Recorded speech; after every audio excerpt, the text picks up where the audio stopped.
आदाब। ये आकाशवाणी है। खबरों के साथ मैं शबाना रहमान।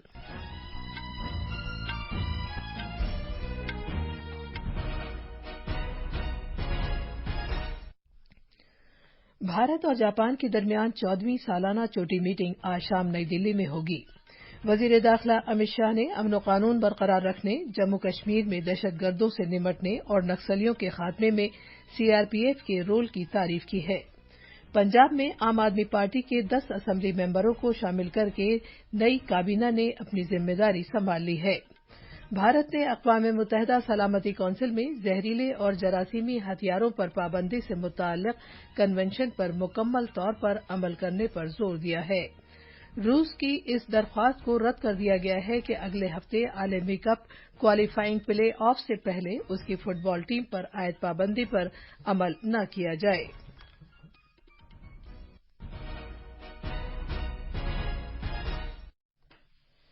कोविड-19 के मद्देनजर आपसे अपील है कि महफूज रहें और ये 4 आसान तरीके अपनाएं। दोनों टीके लगवाएं, चेहरे पर मास्क लगाएं, 2 गज की दूरी बरकरार रखें और हाथ और चेहरा साफ रखने पर खास ध्यान दें। अब खबरें तफसील से। भारत और जापान 14वीं सालाना समिट नई दिल्ली में आज शाम मुनक़िद होगी। वज़ीर आज़म नरेंद्र मोदी की दावत पर जापान के वज़ीर आज़म किशिदा फुमियो भारत जापान सालाना समिट में शिरकत के लिए आज नई दिल्ली पहुंच रहे हैं। पिछली भारत जापान सालाना समिट टोक्यो में अक्टूबर 2018 में मुनक़िद की गई थी। 14वीं भारत जापान सालाना समिट जनाब मोदी और जनाब किशिदा की पहली मीटिंग होगी। भारत और जापान ने अपनी खुसूसी हिकमत अमली और आलमी शराकतदारी के पस मंज़र में कसीर जहती ताउन किया है। समिट से दोनों मुल्कों को मुख्तलिफ शोबों में दो तरफा ताउन का जायजा लेने और इसे मुस्तहकम बनाने का मौका फराहम होगा। दोनों रहनुमा बाहमी मफाद के इलाकाई और आलमी मामलात पर तबादला ख्याल करेंगे ताकि भारत बैरुल काहिल खित्ते और उससे आगे भी अमन, इस्तेहकाम और खुशहाली के लिए शराकतदारी को आगे बढ़ाया जा सके।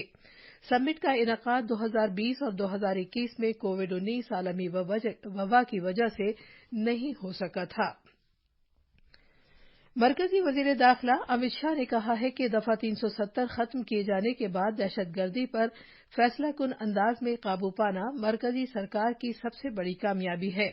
उन्होंने जम्मू में सीआरपीएफ के क़याम के 83 साल पूरे होने के मौके पर एक तकरीब से खिताब करते हुए जनाब अमित शाह ने कहा कि चाहे अमन व कानून बरकरार रखने का सवाल हो या जम्मू कश्मीर में दहशतगर्दी से निपटने का मामला हो या फिर नक्सलियों को खत्म करना हो, सीआरपीएफ अपना एक अहम किरदार अदा कर रही है। वजीर दाखिला ने कहा कि इस फोर्स ने मुल्क की बेहतरीन पुलिस फोर्स होने का तमगा बरकरार रखा है और हम सीआरपीएफ के जवानों की बहादुरी और शुजाअत को कभी नहीं भूल पाएंगे। वज़ीर दाखिला ने कहा कि सीआरपीएफ के जवानों ने अपने फराइज की अंजामदही में जो कुर्बानियां दी हैं, उन्हें सुनहरे अल्फाज में लिखा जाएगा और शहीदों के कुनबों को कभी भी अलग थलग नहीं छोड़ा जाएगा। जनाब अमित शाह 2 रोज़ा दौरे पर कल शाम जम्मू पहुंचे थे। वज़ीर दाखिला ने कहा कि वज़ीर आज़म नरेंद्र मोदी की क़यादत में श्यामा प्रसाद मुखर्जी और पंडित प्रेम नाथ डोगरा के एक प्रधान, एक विधान और एक निशान के ख्वाब और नज़्मुल ऐन को पूरा कर दिया गया है। पंजाब के वज़ीर आला भगवंत सिंह मान ने आज अपनी काबीना तश्कील दी। पहले मरहले में जनाब मान ने काबीना में 10 वज़रा को शामिल किया है। वज़रा की हलफ बर्दारी की तकरीब चंडीगढ़ के राजभवन में मुनक़िद हुई। पंजाब के गवर्नर बनवारी लाल पुरोहित ने उन्हें ओहदे और राजदारी का हलफ दिलाया। हरियाणा के गवर्नर बंडारू दत्तात्रेय ने भी हलफ बर्दारी की इस तकरीब में शामिल हुए।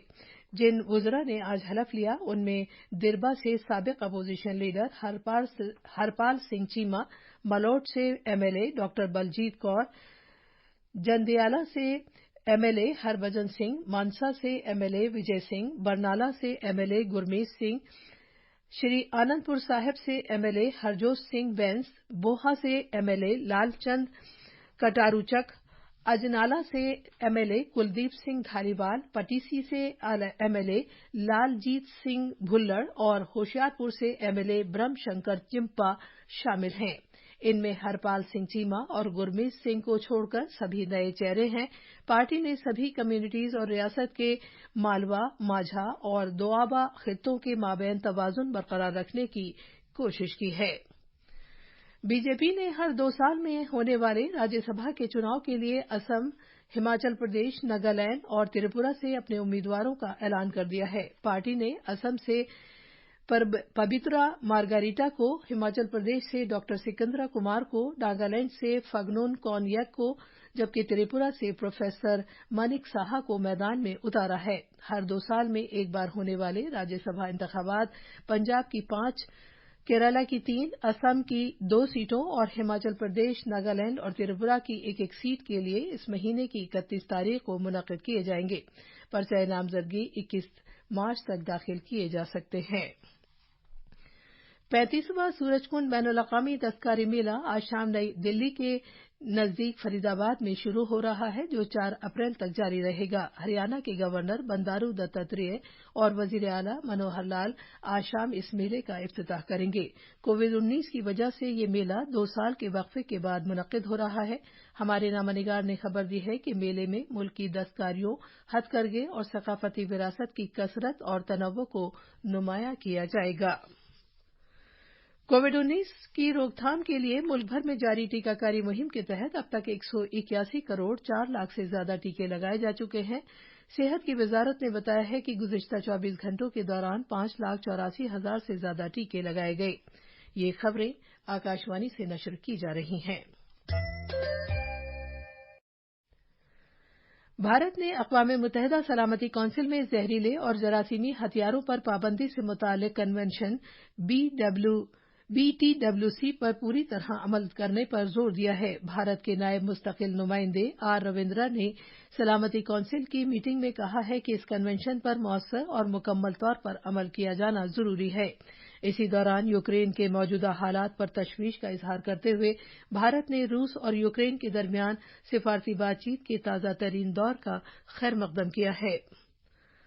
बांग्लादेश की वज़ीर-ए-आज़म शेख हसीना ने यूक्रेन के शहर सूमी में फंसे बांग्लादेश के शहरियों को वहां से निकालने पर वज़ीर-ए-आज़म नरेंद्र मोदी और भारतीय हुकूमत का शुक्रिया अदा किया है। वज़ीर-ए-आज़म मोदी को लिखे गए खत में शेख हसीना ने सूमी ओब्लास्ट में फंसे बांग्लादेशी शहरियों को राहत पहुंचाने में मदद और उन्हें वहां से निकालने पर जनाब मोदी और भारतीय हुकूमत का मुखलिसाना शुक्रिया अदा किया है।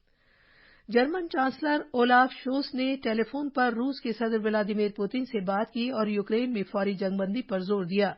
जर्मन चांसलर ने रूस के सदर से यह भी कहा कि जितनी जल्द मुमकिन हो इस तनाज़े का सिफारती हल निकाला जाए।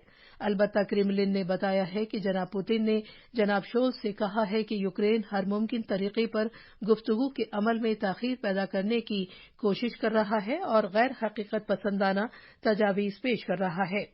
रूस के सदर ने अपने जर्मनी के हम ओहदा से यह भी कहा कि वो आम लोगों की जानें बचाने की हर मुमकिन कोशिश कर रहे हैं। यूक्रेन में भारतीय सिफारतखाने ने जंग से तबाहाल मुल्क में भारतीय शहरियों के लिए एडवाइजरी जारी की है। इसमें कहा गया है कि सिफारतखाना अपना कामकाज जारी रखे हुए है और उससे इस ईमेल cons1kiev@mea.gov.in पर राब्ता किया जा सकता है। रूस की इस दरख्वास्त को रद्द कर दिया गया है कि अगले हफ्ते आलमी कप क्वालिफाइंग प्ले ऑफ से पहले उसकी टीम पर लगी हुई पाबंदी पर अमल न किया जाए। बैनुल-अक़वामी फुटबॉल फेडरेशन फीफा की खेलों से मुताल्लिक़ मुसालहती अदालत ने रूस की इस दरख्वास्त को मुस्तरद कर दिया है। इसे मुस्तरद किए जाने का मतलब यह है कि रूस आइंदा जुमेरात को पोलैंड के साथ आलमी कप क्वालिफाइंग मैच नहीं खेल सकेगा। आज जमशेदपुर में 18 साल तक की खवातीन की सैफ चैंपियनशिप में भारत अपना दूसरा मैच दिफाई चैंपियन बांग्लादेश के साथ खेलेगा। इस चैंपियनशिप में भारत और बांग्लादेश दोनों की शानदार शुरुआत रही। आखिर में अहम खबरों की सुर्खियां एक बार फिर। भारत और जापान के दरमियान 14वीं सालाना चोटी मीटिंग आज शाम नई दिल्ली में होगी। वजीर दाखिला अमित शाह ने अमन कानून बरकरार रखने, जम्मू कश्मीर में दहशतगर्दों से निमटने और नक्सलियों के खात्मे में सीआरपीएफ के रोल की तारीफ की है। पंजाब में आम आदमी पार्टी के 10 असेंबली मेंबरों को शामिल करके नई काबीना ने अपनी जिम्मेदारी संभाल ली है। भारत ने अक़वाम मुत्तहिदा सलामती कौंसिल में जहरीले और जरासीमी हथियारों पर पाबंदी से मुताल्लिक़ कन्वेंशन पर मुकम्मल तौर पर अमल करने पर जोर दिया है। इसके साथ ही खबरों का ये बुलेटिन खत्म हुआ।